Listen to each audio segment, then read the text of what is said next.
Kan ada 4 buah gelas yang berisi macam-macam larutan. Yang pertama ada larutan yang berisi air putih, larutan gula, larutan garam, dan juga minyak goreng.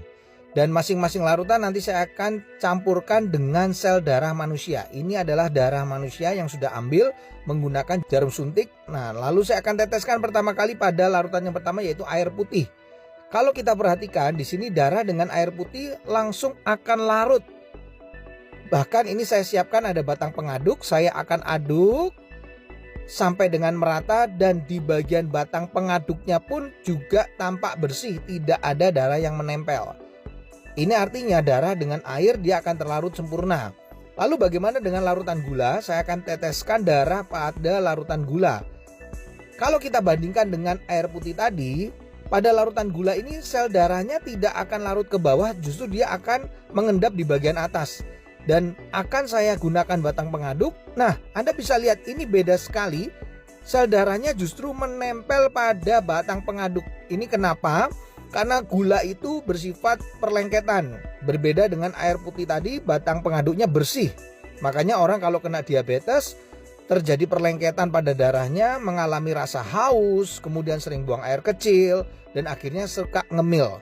Nah, bagaimana dengan orang yang hipertensi? Ini adalah larutan garam.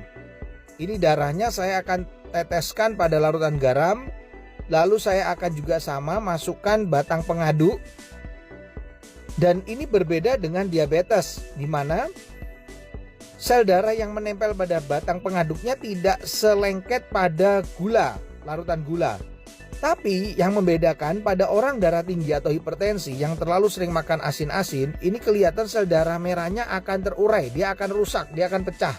Makanya orang darah tinggi bisa mengalami pecah pembuluh darah.